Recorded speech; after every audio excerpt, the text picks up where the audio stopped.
In this video, we're going to discuss movies that inspire us to create Dungeons and Dragons sagas.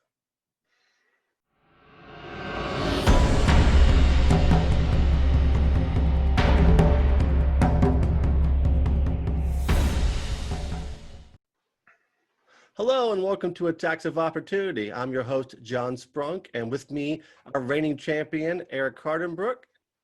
Undefeated. Undefeated so far, I like it. How you hold up, buddy, in the age of COVID?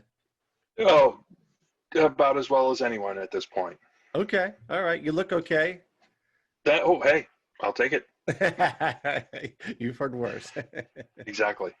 So this video, we're going to discuss movies that inspire, movies that give us ideas about how to craft stories for our D&D campaigns, right?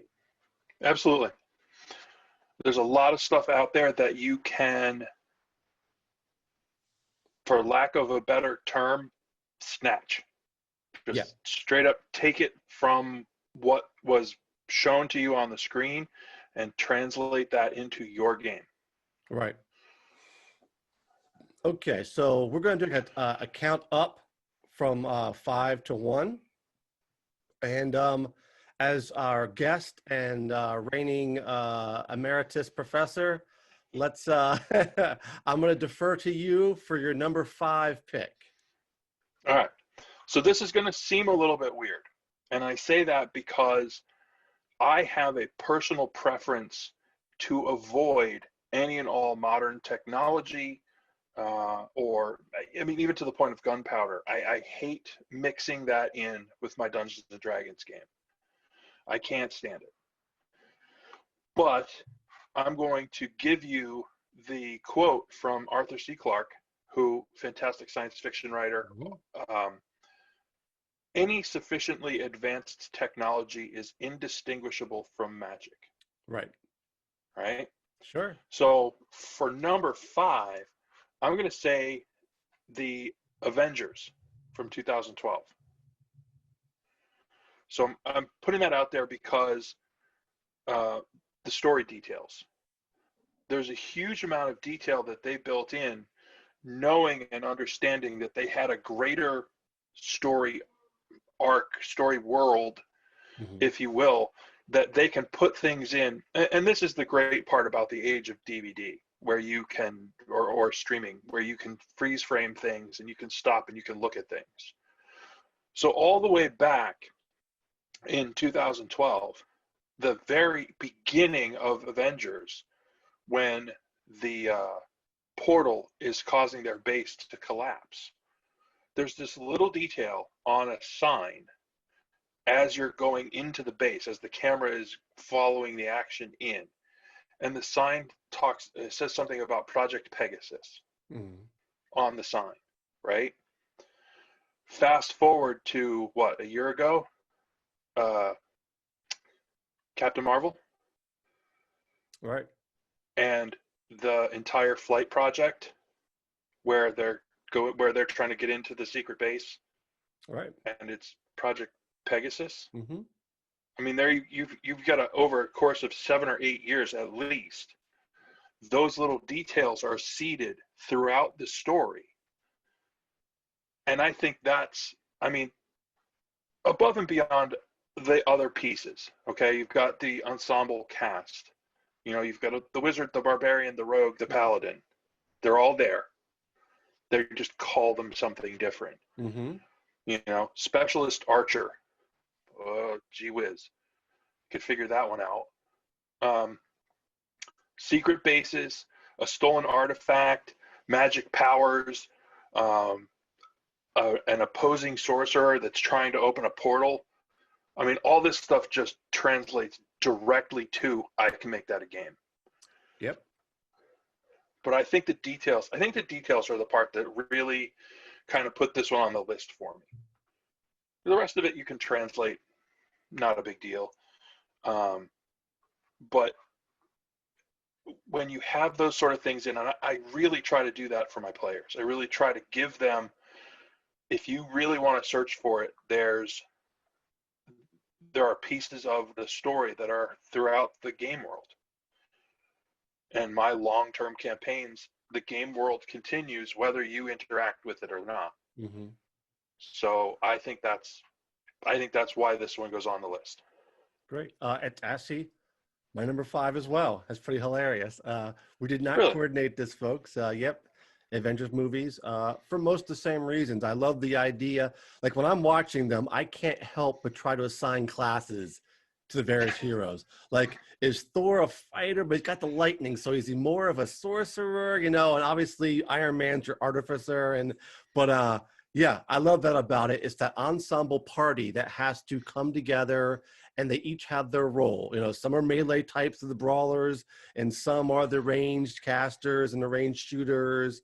There's no real cleric/healer in the group, kind of, but barring that, this is a D&D group. And you're right, the stories they tell, back from Captain America, the first Avenger, all the way through, the details they put in, the little Easter eggs, the plot seeds that they started off so long ago, and just it pays off. At every movie reinforces all that came before. I've never seen it pulled off that flawlessly for a larger franchise that has different directors, different writers. They really did a great job as far as making it a cohesive world, which of course most DMs are trying to do.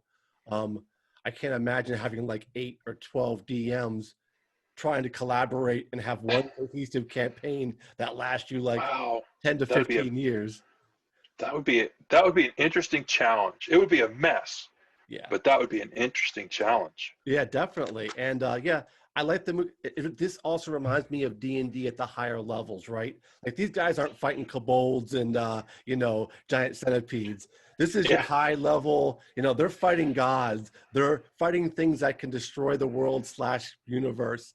And we don't see a lot of that in D&D. It takes a while to get there. Not every player has experienced level 20 play in their lifetime. Yeah. So to see, what is Thor and the Hulk, they can go toe to toe with world breakers, and it's just fun to imagine that as a D&D context. So I've definitely stolen ideas and concepts from those movies. Also, they always have like a nice moral center or a question, is it right to break the law for a good reason? These things that players love to investigate, at least mine do. They love to get into, I give them a situation where if they do the lawful, thing, good people could get hurt. They got to decide, is it worth becoming outlaws as a good character to save people, or say, so these kind of issues I love for D&D, and I love that there's some good movies out there that kind of delve into that. You can definitely steal from here. Of course, everybody's seen these movies, so you sort of have to really put a new coat of paint on them to not be so familiar. But really, Sorcerer wants to open a portal to hell so demons can pour in the world and take over. There's got to be a bajillion campaigns based on that basic concept. So, Yeah. Okay, great. So that's really hilarious. We both hit that one for number 5. If they're all the same all the way through, we should get tested for like twin disease. I don't know, the same genome or something. I don't know. Okay, number 40, my friend. We're gonna diverge. I'm sure of it, and this will probably be the one point where we diverge right here. Number 4, I'm gonna go with a movie from 2014, Seventh Son. I don't know if you've seen that one or not. Seventh Son is basically the story of a seventh son, which in historic context, the seventh son of a seventh son has certain folklore-ish power-based kind of sort of thing. But this seventh son is recruited in a battle against the evil queen of witches and her minions. And Julianne Moore is the queen, Mother Malkin.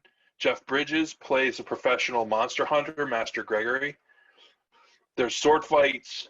There's spell casting. There's shape shifting. The computer aided special effects the computer generated stuff doesn't really get in the way. Okay. I'm not going to give a lot about it away. I'm going to try not to, because the plot isn't deep. but it can give you the inspiration of Master Gregory's part of a secret society, or maybe not even a secret society, but part of a known monster hunter society that has secrets, if that makes sense. Mm-hmm. They don't train just anyone. Right. Okay. So he recruits this person who's supposed to help them out. And then you have the backstory of, where he's coming from, what the backstory of the witches are. It's not really ensemble based. There aren't a huge number of characters, but you can expand on the concept. I have to travel to said city. They have a monster problem. Mm-hmm. This is the kind of monster. Oh, by the way, that monster is a minion of this witch. This witch is part of this witch's society. You've got to go find the head witch. Right. What spell casting abilities do the witches have?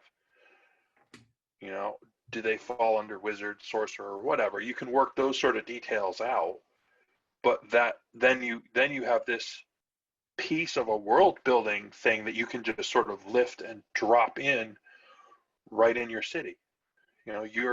You're in downtown wherever at the tavern, and you hear whispers of, oh, I heard that the coven of whatever, or the society of whomever is acting in this way. Oh, the next town over has a monster problem. Ta-da!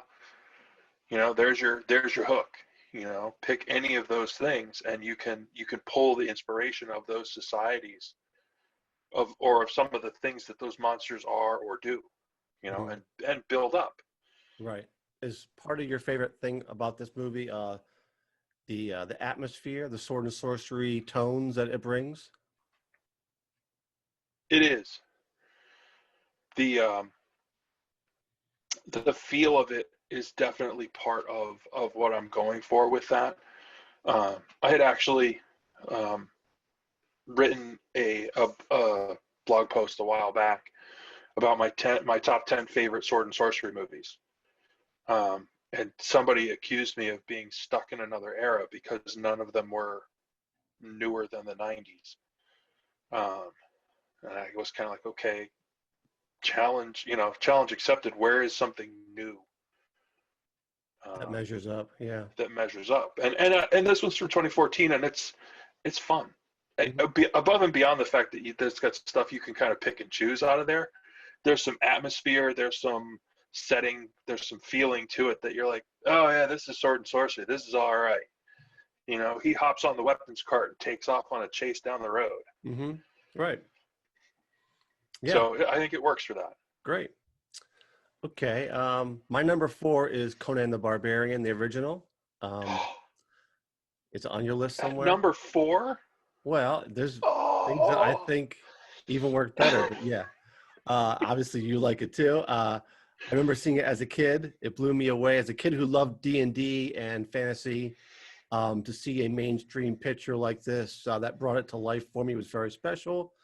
For those, I'm sure everybody watching is familiar with Conan, the character, but if you're not, he is a northern barbarian who comes down to the southern civilized nations and pretty much smashes his way through them one by one, winning massive fortunes and then spending them immediately and having sex with any woman that he comes across. It's very, old school pulp sort of thing. Obviously, it's a pulp fantasy, but the movie, I don't think Arnold Schwarzenegger is the best actor in the world. He's not even the best action star in the world, in my opinion. But I don't think anyone has, or maybe even could, bring off Conan quite the way he did in his first movie. I don't want to discuss the second movie. I'm not a fan. I know it's D&D-esque in structure, but it doesn't have the gravitas or the feeling, the gut feeling of, oh, this could almost have been how life was 10,000 years ago, if you add magic. It just there's something about it. Even like the fight scenes. There's not as many monsters in this movie as in a D&D story or movie or even a book. I think just the giant serpent in the temple towards the beginning, and there's a witch in there. But most of Conan's foes in this movie are human, which I always took to heart as a younger person. Like, man is the most dangerous prey and the most dangerous hunter. So I didn't mind so much because he's fighting, this arch wizard / high priest, played magnificently by James Earl Jones. It's just everything from the way they depicted the battles, the blood, the weaponry, even some of the armor, the sets, which back then probably were as best as they could do, which might these days seem a little amateurish in some ways, but they still, they were not CGI. They made real sets. You could see the depth to them. It was practical effects. Yeah, and it holds up a little better for that. Conan's one of my favorite heroes of all time in literature, and that movie especially really, I've used so many little ideas for D&D adventures over the time, breaking into the temple to try and steal some jewels. Of course, there's a guardian, the last battle, the last stand of Conan against Thulsa Doom's warriors. Again, I'm sure that there's splashier combats. The Marvel movies, of course, had great big splashy fights, right? This was more of a low magic, gritty battle, among the ruins, sword to sword, axe to axe, down and dirty. They're not letting fireballs let loose. It's Conan getting up and close in your face and just chopping through people. And there was just something very special about that for me. And I can still sit down and watch it and have a great time, even today. So how many years later? So. All right, I'm gonna save what I had to say because that one's gonna pop up on my list later. Okay, so let's go to your number 3 then. Number 3. Okay, so number 3 is the one we were talking a little bit before we started. Number 3 is the one I scratched and substituted. I'm gonna say The Mummy from 1999 with Brendan Fraser. Good one. For a lot of the same reasons. Atmospherically, it's the desert. It's ancient ruins that you're seeking a treasure. You've got crawling into the tomb. You've got curses, and the ensemble cast. You get the same thing. You've got Fraser's character Rick is the warrior. Evelyn, the librarian, is basically a wizard. Mm-hmm. Her brother's basically a rogue. But what I like about it is you also have the NPC, if you will, cast that goes along with that. You have Benny, the oppositional rogue, who's trying to beat you there. And you know who Benny is. And by the end of the movie, you're like, oh, you son of a... somebody better get Benny, Right. So you can take from that to pull these oppositional characters. The opposing team doesn't... What do we know about the other team that's chasing the treasure other than that they're Americans? Nothing. We don't really, there's, they have some general categorization as NPCs, but they are simply the competition. Mm-hmm. And I think that's a great piece that you can pick up for your game, where you can say, okay, here's the competition. If you do it well, then you get 1 or 2 NPCs that you really develop, that you get a Benny, or you get, in my campaign, or one of my campaigns, there was the Immaculate Man. And anytime somebody saw him, they were just like, ah, and they freaked out. They're like, oh, we got to get him. That's what you hope for with your characters. And I think that movie in particular gives you some great examples of that. Because they have the other the organization. Are you Googling something? I just clicked over because I have it on another page because I don't ever remember the dude's name. Ardeth Bay, okay. Whatever. He's basically the paladin of the order that's trying to Oh, stop the right. mummy from coming back. Yes, yes, yes. So you have him, but you also have his connection, who is the supervising librarian that where Evelyn works. The supervising librarian NPC Hmm. is also connected to this organization and is trying to sabotage them at the same time. Where he accidentally burns part of their map. Right, right, You know, that sort of stuff, you could totally snatch that for game use. right. I like those movies for a lot of reasons. One, it had a good combination of they were humorous, and I'm sure there's some slapstick elements, but it wasn't campy. The humor was, it felt genuine. Like, I'm sure in most campaigns out there in the world, mine including, there's always funny moments between the characters in DM, characters in NPCs, there's jokes that arise that become, inside jokes. And then, so they have the ability to laugh at themselves while they're making the movies. And that really comes through that it wasn't, it was a serious, adventure.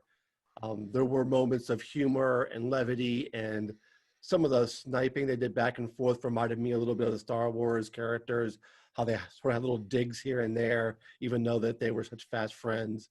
So yeah, they were just really fun. And you're right, that sand and sandals, is something we don't see a lot anymore. Once upon a time, it was a really popular genre of movies. I think we've sort of gotten away, maybe just because of world politics or whatever, but ancient ruins out in the desert, man, it was good enough for Robert E. Howard. It's good enough for Lovecraft. It's good enough for me. Sure. Okay. So my number 3 is Clash of the Titans, which I don't The see old one or of. the new one? Old one, the original. Okay. All No, right. I've All seen right. the newer one, I think, and it was fine, but I mean, it's the classic.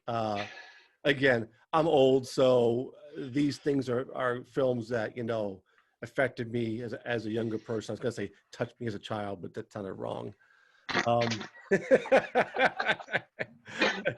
did the film touch you, John? On the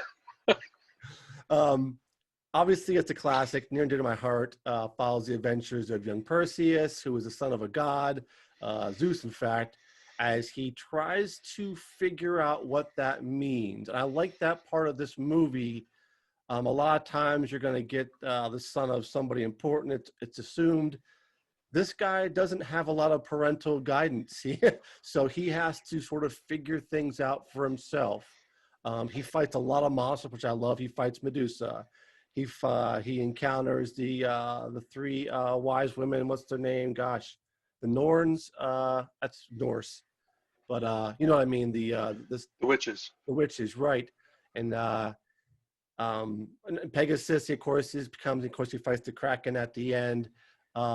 So it's just a tale of going out there and acquiring magic items. He gets the sword and the shield, and he gets the Pegasus mount, and he gets a flying bird owl, mechanical owl companion, and you know, um, just those kind of elements. Fighting monsters, getting magical items, and it's all building up to saving the princess, saving the kingdom. It's very old school questy in that way. It's not the deepest film ever, but there are some scenes in there that really can resonate, and I think that you can pull stuff from for a campaign. One of them I'll never forget. It's funny. He goes to this one city. I think it's a city where the princess lives, and when he arrives, the guards have these quirks, and they're whipping the flies off themselves as they talk, and it's just like there's no plot reason to have them fly, but in the ancient world, they didn't have bug repellents and, special candles. There were flies and bugs everywhere, and how you swatted at them. And it was just an interesting little detail that made that world seem realer. And I borrow stuff like that for my writing, of course, and then for D&D, it's just to remind people that you're not in a 21st century, simulation of the old world. This is the old world, and it was dirty and smelly, and so that's my number 3. Cool.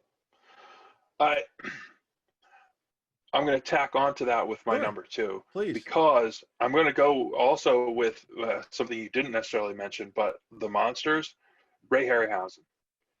Pick Oh any yeah, of pick any of his films for his special effects with stop motion. Fantastic. yeah. Because my number two is actually Seventh Voyage of Sinbad Ah, good from movie. from Oh, '58, right? So you're following a pirate. There's a princess. There's a genie. There's a sorcerer. There's a dragon. There's a skeleton fight. Eh, Dude, pick it. The yeah. list of stuff you can pull out of this movie. The Um, Scorpions in Clash of the Titans. I mean, that yeah, whenever I had a campaign with giant scorpions, I immediately flashed back to that scene because it was just when it came out, it was like that was frightening. Like, holy shit, these things, these big stingers, they're as big as horses, and it helped you imagine what because if you played D&D without any of these visual references, it might be tough to imagine, oh, a giant spider. Doesn't sound very scary. Spider's not that scary. But then when you see a movie where the spider is as big as a mule, and you're like, oh shit, that means that the pinchers are as big as butcher yeah, knives. It becomes real, and then you can sort of, as the DM, when you describe the battle as you go on, you can pull from all these ideas to make it visceral for your characters in a way that's better than just, okay, roll to hit, yeah, you hit, roll damage, okay, you did 4 hit points, got you. And I'm sure you do the same thing as we try to pepper in some hack and slash descriptions to sort of make the battles real. And these movies do that in a way for me that I borrow from all the time. absolutely. Particularly, I love the skeleton fight Yeah. because they just range all over. They're jumping up on top of stuff. They're running away. They're charging ahead. It just kind of goes all over the map, and that's exactly what happens in any characters when with any characters that decide it's time. All right, roll initiative. Here we go. They're all over the place. Right. Somebody says I'm going left, and the other person's like, "Don't go that way. This is what I'm doing." But it all depends on where it falls in the round. So yeah, I particularly love that one. Yes, it's 1958, but it's definitely worth a look. Any Definitely. of those, Jason and the Argonauts. I mean, all that stuff is just fantastic. Yeah, and I'm sure it's just part of nostalgia that makes those movies seem so much better than remakes. Even though the technology is better, the CGI, I get it. It looks more photorealistic, but I can't watch a lot of the remakes because it just doesn't have the charm for me. And then that's just, again, it could be a product of having seen this back when I was formative, and nothing really matches up to those images when you're a little kid. But um, the story, the heart, there's something there. There's a charm to it beyond just the technology of the filmmaking process. And that stop motion. I mean, those skeletons had brief personalities. Some of them, I mean, it wasn't just a faceless mob. You see CGIs like World War Z, where it's just a mass of these fast zombies. Yeah, Hardly any of them have any personality to them. It's just it's just a nameless foe. And there's an art to that. There's an art to making inanimate things seem lifelike, like they've got an individuality. And I think maybe modern story taking has gotten away from that idea in the favor of bigger's better. Screw the details and screw the individual, screw the personality. We just go big. That's all people want to see. And I think that's actually wrong. I think that's where things fall flat, at least for me. Again, it could be my age talking. gonna tell people to get off your virtual lawn next. All the time. So is Sinbad, is that number two for you? That's number two for me. Okay. Anything more on that one you want to mention before I go to my number Nope. two? Okay, Go cool. ahead. It's a good pick that I saw so many times as a kid, and I love that one too. Well, the statue with the swords, the woman, the swords come out. I mean, that Oh, is a Merilith demon to me, and it always will be. I know it was a statue in that movie, I believe, right? It was that they awoke, but to me, that's a Merilith demon. The 8 armed female demon. That's what I pull from whenever they encounter something like that, because it was such a it freaked me out so much as a kid to see that happen the first time. Okay, my number two is Star Wars, the original trilogy. Um, interesting. yeah, I've always maintained that Star Wars is a fantasy story. It has laser guns and laser swords, but it's entirely about a young wizard who meets an older wizard to teach him how to fight an evil wizard. Um, and even the terminology Jedi Knight. Why did he? Of course, he was building a fantasy with sci-fi trappings. And you have a wonderful cast of party. You have your sorcerer knight, you have your rogue, you have the muscle in Chewbacca. You've got your I would call Leia more of a leader slash bard type than a princess. She didn't act like a princess, and that was on purpose. But together, they make this really fantastic team that, again, like the Marvel movies, they each have a role when whether they're doing RP or whether they're doing battles. They all have their roles sort of in way things go to some degree. And I just always loved the idea of this is sort of my template for the big idea campaign. This is like the Avengers. This is someone's trying to destroy the universe / world. That is the end boss. Now, how do we get you from, and I love it because Star Wars starts at level 1. Luke is level 1 farm boy, picks up his first sword in the first movie. You know what I mean? He's as newbie as it comes.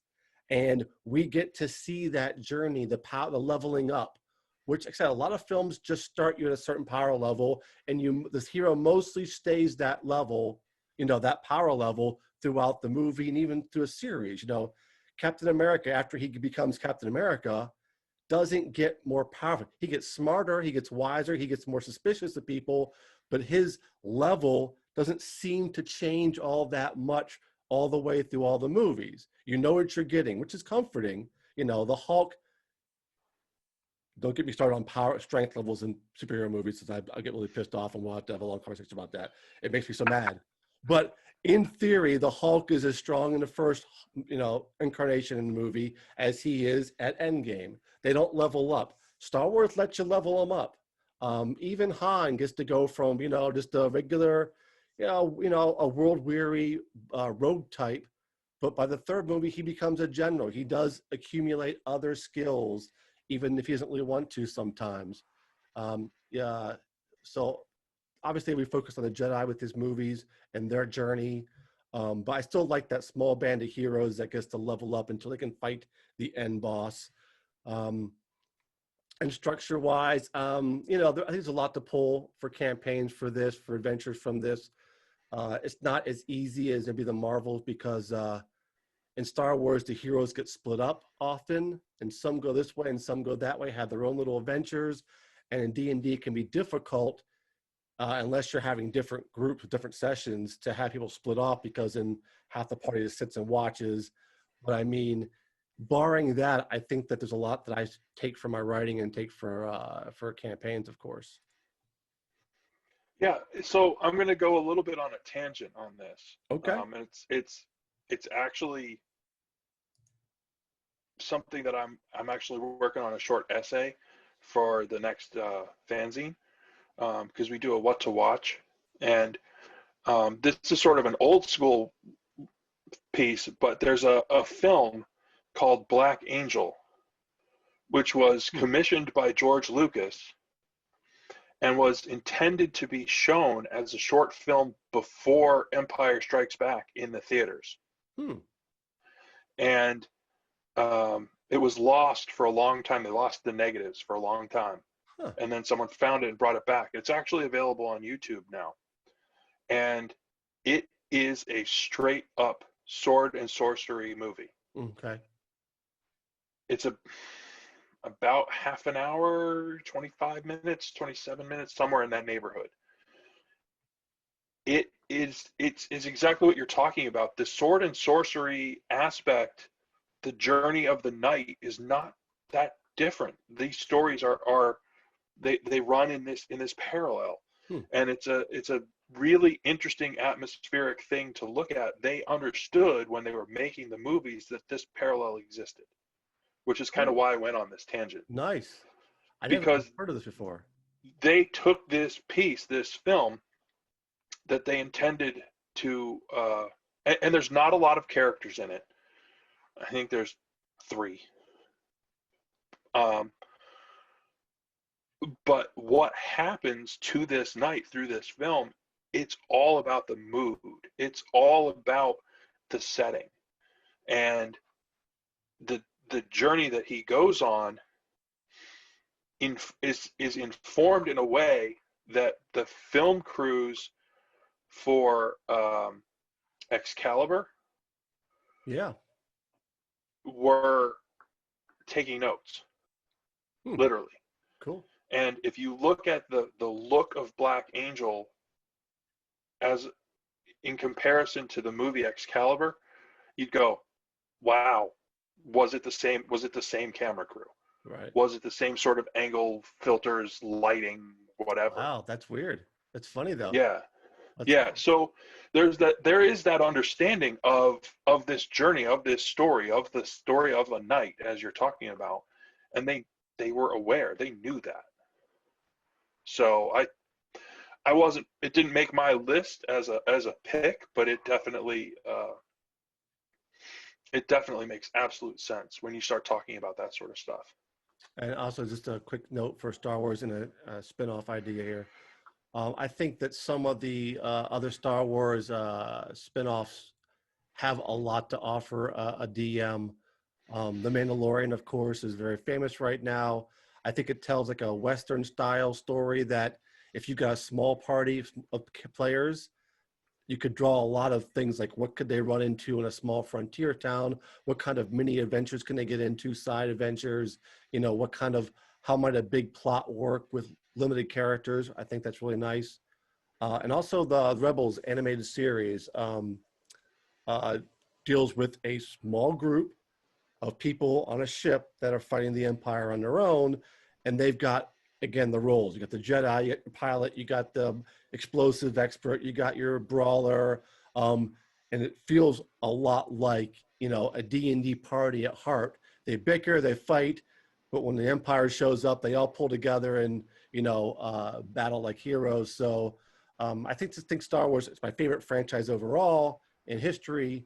And there's so much rich material. I wish my friends were more into Star Wars to run an RPG. We tried, and they don't ever quite love it like D&D. I'm always like, oh, come on, let's just run a Star Wars campaign. You're going to love it. And they're like, nah, I don't know.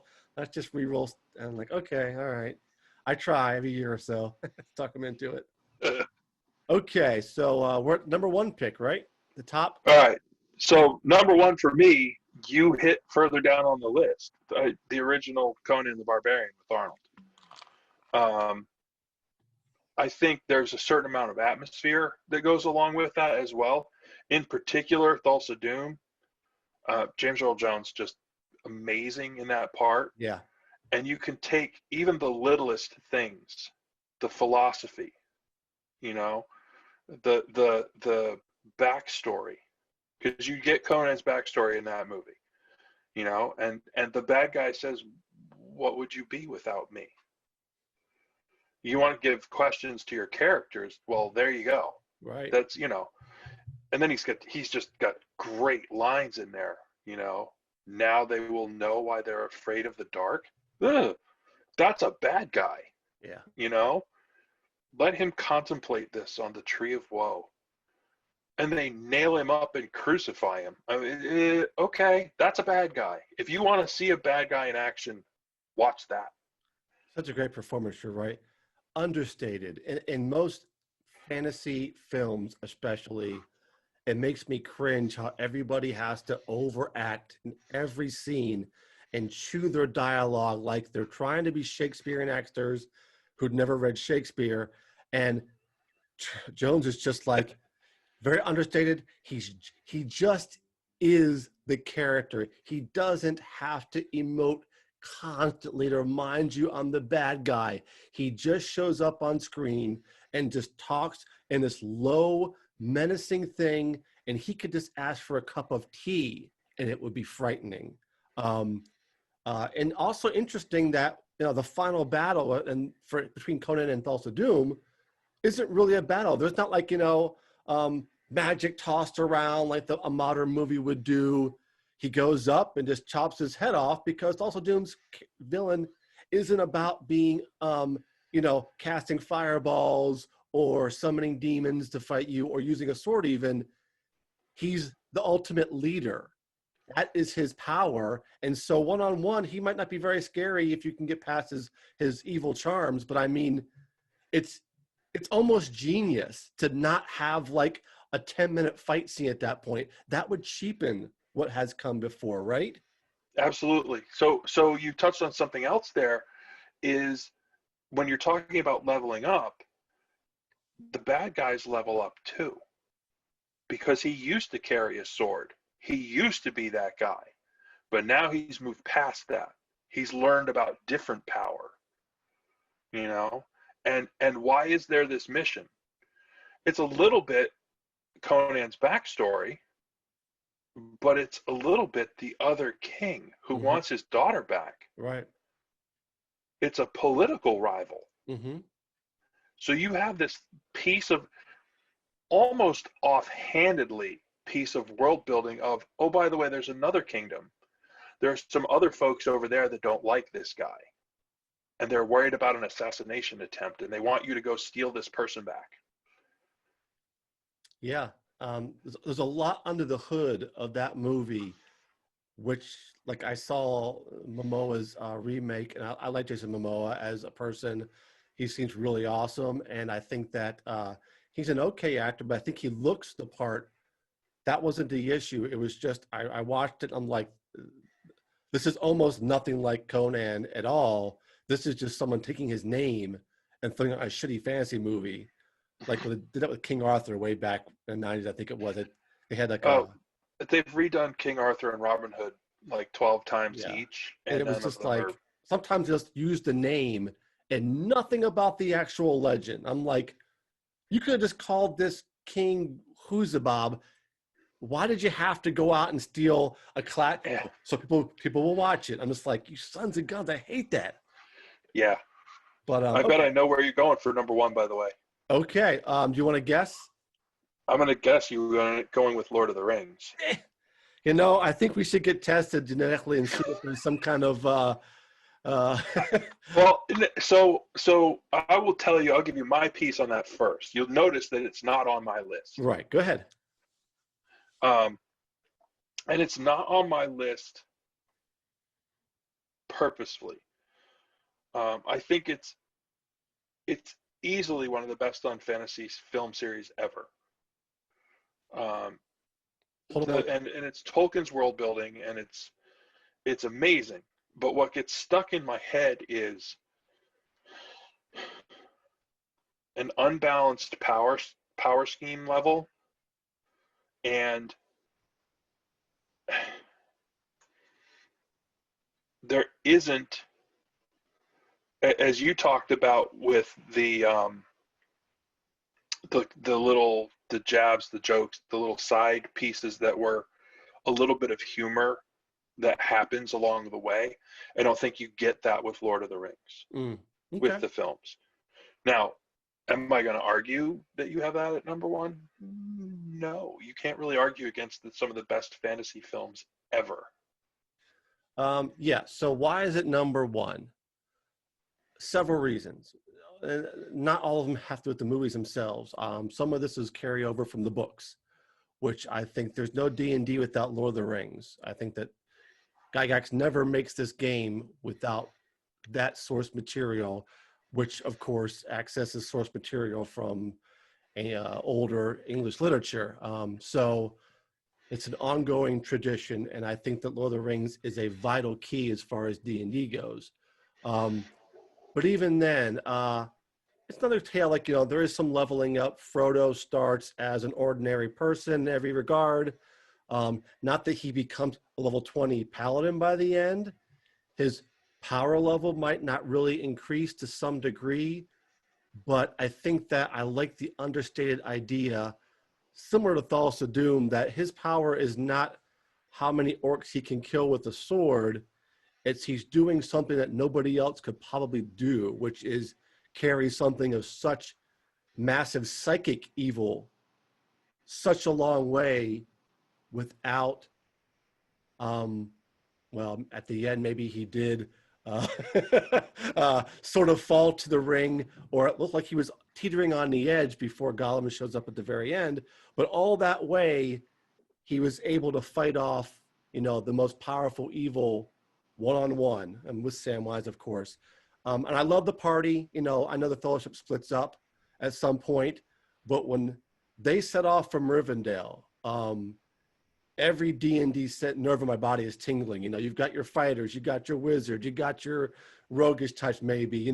It's not a perfect D&D party, obviously, but the detail in the set making, in the armor, and I've watched the appendices to the extended version about the detail that they went in to make these movies. I don't know if anybody will ever do that again, because the sheer amount of manpower, work, and dedication that Weta put into that production, from the miniature models of places that they just hand carved 5-story trees by hand. I mean, it's CGI must be so much simpler, and then they did, of course, use CGI, but so much was not, and they mixed it in, and it was just breathtaking. In the first movie, when the Balrog shows up, I about peed my pants in the theater. I was so excited. It was so much better than anything I'd ever seen before on film, as far as capturing that dread of,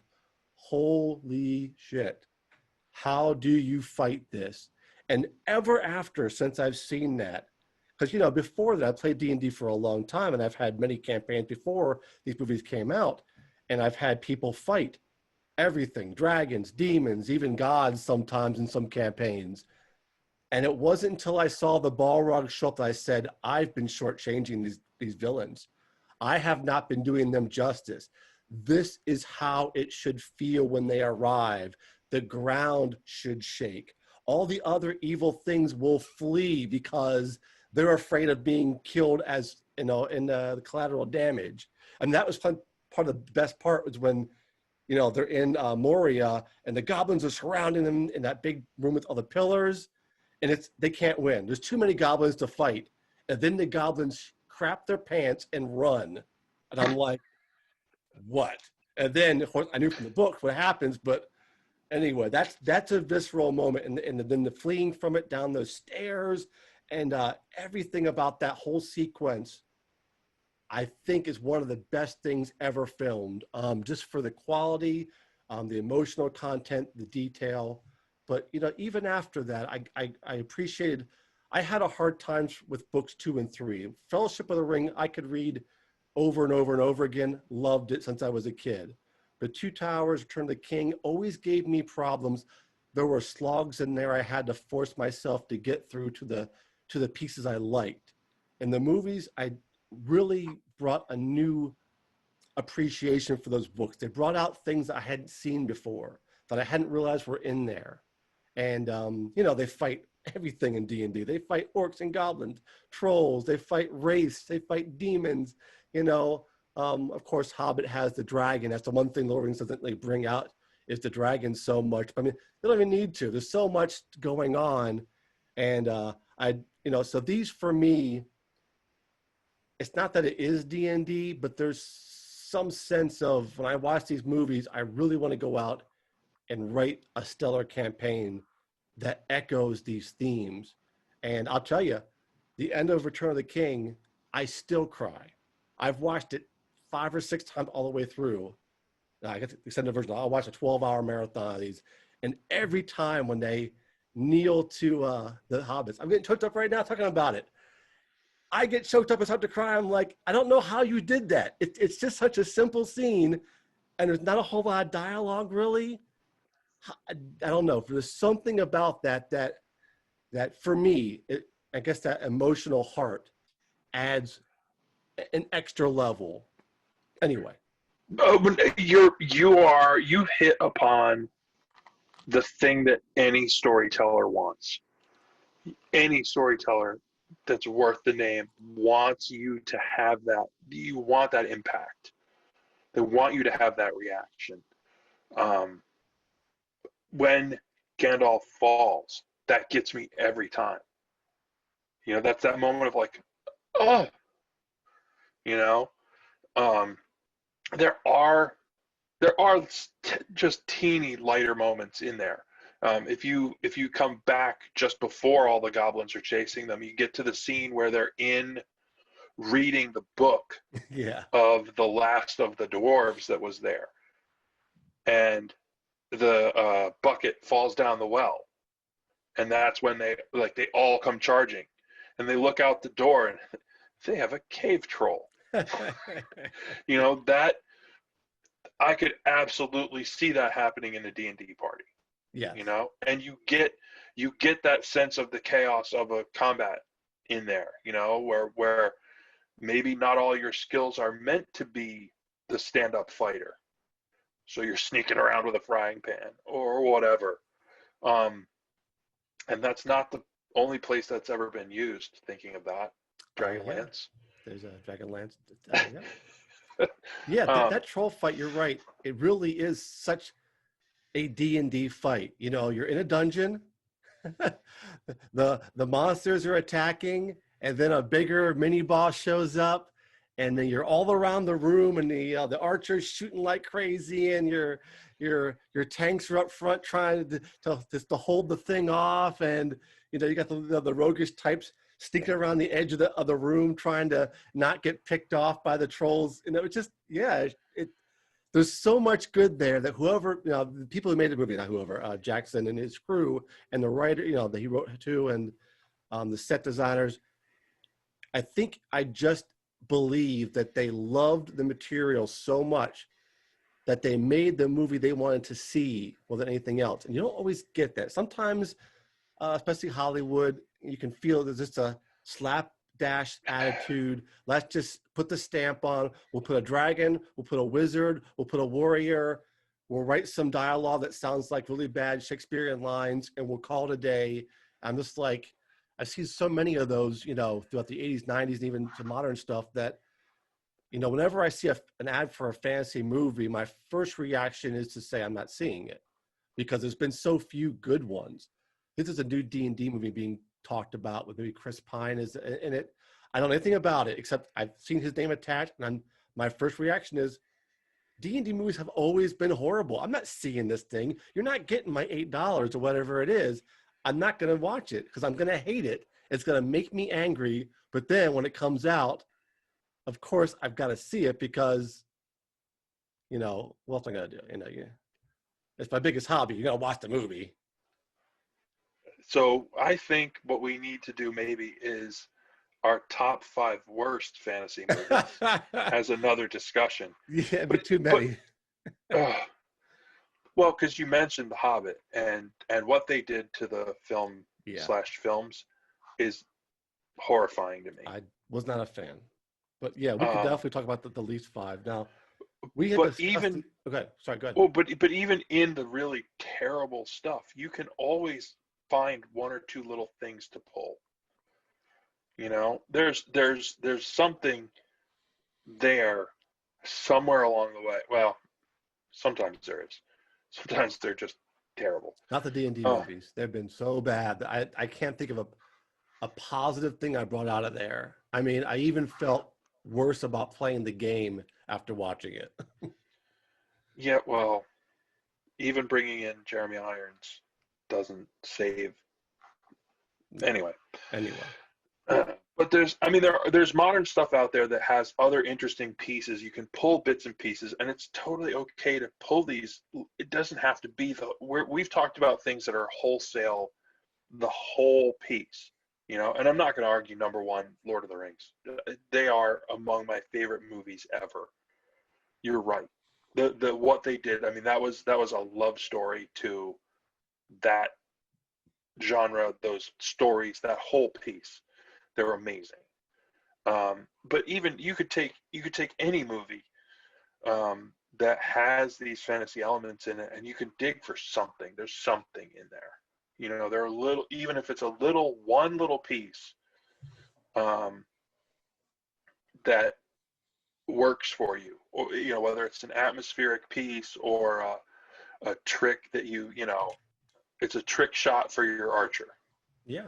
that you saw in a different film, which I saw a piece of a film clip from the movie Great Wall with Matt Damon the other Oh, day. yes. I didn't see it, but I know what you mean. You know what? If you want to, don't take it as anything other than an insane fantasy story that happens to be on a giant wall. It's in that aspect. There's a lot of fun stuff in there because he plays a character who is a renowned archer, and there's a time when he gets into this society that's like, no, you're not allowed to leave, but we know who you are and we want you to demonstrate. So they show off the trick shot, they show off his actual ability, and then it evolves into more story. Yeah, there's a lot you can pull. Sort of. We were going to ask, there's a few I think we both have that could have easily been a list.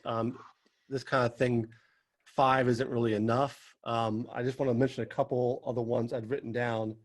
The first is the 7 Samurai, the original. Not that it's a D&D campaign per se, it's more like a one-shot. I don't know if you're familiar with the story. Yeah, it's just, it's one of my favorite movies just because I know it's long and it's brooding, but it's a masterpiece. And I've used it several times in D&D, the idea of you show up at a small village, or villagers try to recruit you to defend them from a greater threat they can't defend themselves, and the party can decide they can't afford to pay you. There's no chest of gold and gems or magic items at the end of this adventure. You have to decide to do something because it might be the right thing, and put your life, and that can be tough in some D&D groups. Some D&D groups are very mercenary but I've noticed that most of my players, most of the time, will take the bait. And I think it's just an interesting idea of defend a sprawling village from a large force of low-level minion-type attackers. I think can be fun as a one-shot. So I've used that. The Witcher, which is a TV show, not a movie. I haven't read the books. My wife has. We watched the TV show together, and I didn't expect much, and I was surprised at how well I liked it, because it brought a lot of interesting things that I think a campaign could use. Storylines from different times that involve characters at different parts of their life or their ancestors all weaving together. It's not something I've really used for D&D, but I think it would be interesting to try and pull that off. The fights are really, really good, well done, which is always a nice plus. And the set design's pretty good. I mean, it wasn't like my favorite, but I mean, there's elements in there I did like. And then the Indiana Jones movies. I mean, Raiders is a straight up quest movie. So's Last Crusade. Yep. These are just, and I've used a lot of that, actually. I just had a campaign where I borrowed the Last Crusade's storyline almost beat for beat. Instead of going to find, the chalice of Christ, I had them searching for a lost dwarven city. But I actually, how they find the dad mails his journal to Indiana in the beginning, so he gets the book, and it's all full of clues. I actually wrote that book, so it's like 50 pages of journal entries holding clues that they have to dig through and find the clue to the next marker there's a series of markers to this ancient city that's been lost for a long time. And they had to go in and read all this and talk about what they think clues, and how to find the next clue. And it really worked out really well. They did a great job, and we paused it for the holidays. They actually have found the lost city, and they're in the middle of clearing it out because Duergar have taken over in the centuries since the dwarves got kicked out. So now they're trying to retake the city. But, I just borrowed the entire plot of that movie, gave him a journal, and it worked almost as well as the movie did. I was very surprised in a good way. That's fantastic. Yeah, it was really fun. But and I do like that that sometimes a practical prop, whether it's and so because I've done something like that before, not as extensive. 50 pages is a lot, dude. A lot of journal entries. Um, but hand-drawn maps that I've done the weathering process on, poems as clues or as prophecies. That's the sort of stuff that you can absolutely, and you can lift those from all over the place, particularly horror movies. But if we're going to throw some other ones on the list, I would say Sword of the Valiant, where Sean Connery is the Green Knight or the Green Man, and he sets a curse on one of the people in the movie. I mean, that's totally that right there. There's a list of things you can do as this person goes on this journey, and they have 1 year. They have 1 year, and 1 year you have to be back, and you have to have figured out the riddle by the end of the year. Right. Otherwise, see that. It's hard to see. Otherwise, it's my turn to try to chop your head off. Yeah. If you want to get really nostalgic and not so it doesn't really hold up great, Beastmaster. Yeah, of course. Start talking about druids, right? He's got at least 3-4 different animal companions. He's got a pair of ferrets. He's got a giant cat. He's got a bird. I mean, he's all over the place. Yeah. Evil priest, magic to some degree, not big flashy magic a lot of times, but some alchemy in there, and of course some good sword fighting. Very cheesy 80s movie, but it doesn't. There's some good bones in there. Yeah, it doesn't hold up well. I would actually be completely willing to see that one as a remake. If they could keep the heart. Again, it's not the technology I'm afraid of. It's that someone wants to borrow the name and the loose plot and then just slap in some loose detail, you know what I mean? Yeah. And call it a day. You need someone story. who loves the source material enough that they're going to take the time to do it right. And that's just rare with remakes. It can be done, but it's rare. Yeah. Willow. Yeah. Which is a couple of what I like about that, and I told my wife, I said, oh, this is research, this is important. So I watched it again last night. I really like the fact that the hero isn't necessarily the top power person, but he uses smarts to get around the problem. But the main villain and the NPC sorceress that's recruited to help, I really love the fact that they were older women actors. Yeah. They didn't go looking for an 18-year-old actress and try to make up her and pretend that she's old or whatever. They got older women who could act and said, no, you're the evil witch queen. What are you gonna do? And they weren't just throwing spells around like lightning bolt and a bunch of stuff like that. The one of them clawed the other one's face in the middle of the fight. I was like, oh my God, that's brilliant. Because that's exactly the sort of crap a sorcerer would do in the middle of a fight. Like, yeah. Oh, you made me drop my wand? Punch him right in the head. So, like I said, I mean, maybe the quest to save a child isn't necessarily what your game group is in for, but you can certainly pull the sorcerer parts. You can pull the general from that movie that wears the skull helmet. Winner, Highlander. I was going there, the Kurgan. There's a lot of really good stuff you could pull from. I probably wouldn't buy the entire story because everyone knows the story so well, but I mean, having that kind of an enemy over a long period of time that just keeps reoccurring, killing your friends and your family, and then you finally get to shows face up, down. Melts away, shows up again, yeah. Gets caught up in something else. Oh yeah. Yeah.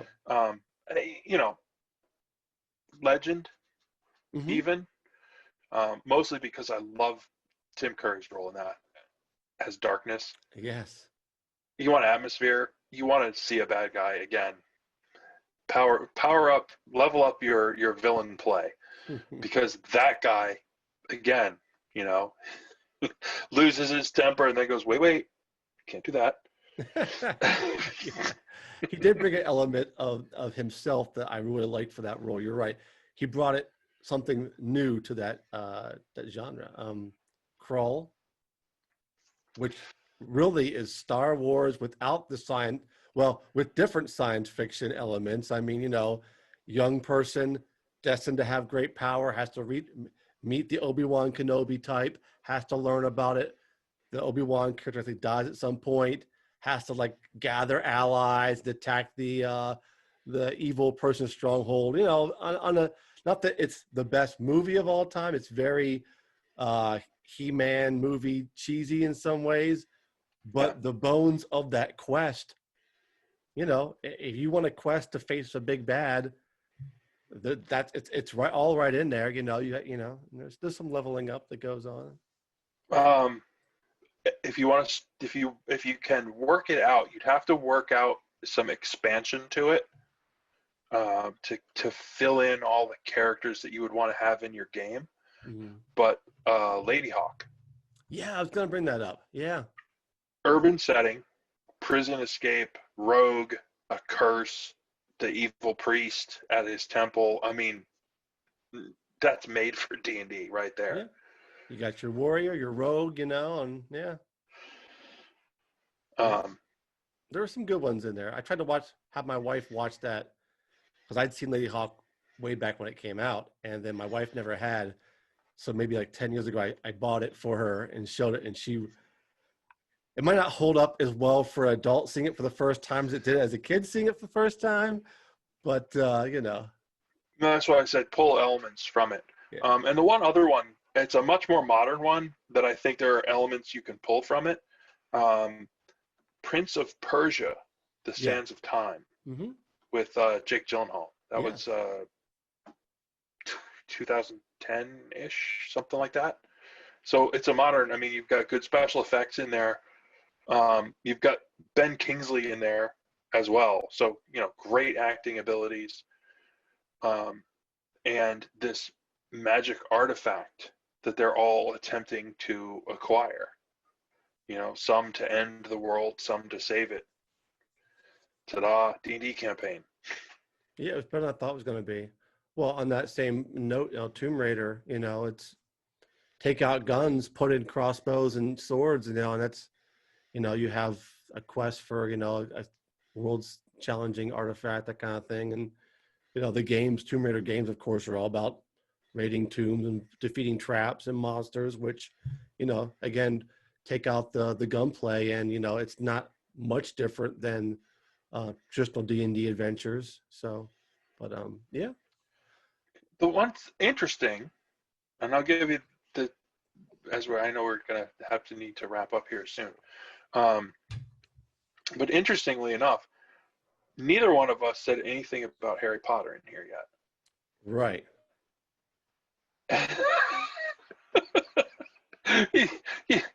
Correct. And we're not gonna. No, that was the feeling I got from that one. We're watching it right now with my son. So we watch one a week, and we're actually just watched Deathly Hallows Part 1 yesterday. So we're almost at the end of it. I like the movies. I just don't think D&D when I'm watching them. Even though there's magic, obviously, and there's monsters, and there's a quest of sorts, and obviously a dark wizard dark wizards led by a dark wizard.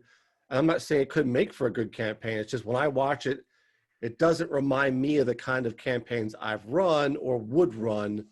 Also, involving kids, it might strike me different if they were all adults, or at least started as 17-year-olds and then got older as the films went on. Might have struck me differently. Maybe that part of it is just I don't see children as good protagonists for a D&D campaign, and that could just be, you know, a limitation of my imagination. I thought it was interesting because I know the level of sorcery that we're talking about, that it pervades all of it. And to not have that hit the list, I think it says something about the thing that we're talking about. There needs to be that element of quest. There needs to be, I mean, yeah, okay, the big bad guy in there and leveling up is there, but it just doesn't have the same adventure feel. It's, I'm always going to the same place and things happen to me while I'm there. Right. There's Exactly. no physical journey. With the school, you know, how long would most players be cool with staying in the same location or that environments before like, okay, I want to go see something outside the school, maybe. Right. Not to detract from the universe that was made by Rowling. Of course, it is fantastic and detailed, and you know, worthy of the acclaim that it has garnered over time. It just doesn't scream D&D to me. That's, you're right. It's a difference. There are fantasy things that don't remind me of D&D. Now, there could be elements. I mean, I use dark, you know, lords that have minions like Voldemort and his Death Eaters. I use that mechanism over and over, sure. So there are things we probably could pull from it. But, you know, I guess probably for me, like I said, it's probably the fact that it's children doing most of this that sort of doesn't remind me of D&D as much as it reminds me of, you know, young adult literature, which is what it is. So, yeah, it's just different. That's all. Yeah, no, I just, like I said, I thought it was an interesting contrast. Mm-hmm. And I think it's important to show that differentiation in order to help highlight what it is that we were trying to talk about here. Right. So, Yep. Okay. Well, thank you. This was awesome. I had fun. thank you. I appreciate it. Hope you had a good time watching it, everybody. And as always, please hit the subscribe button below and share this video. We appreciate that. And hope you're having a good New Year so far. Hopefully 2021 is better than 2020 was in many ways. And thank you so much for watching. Thank you. Look for the thumbs up.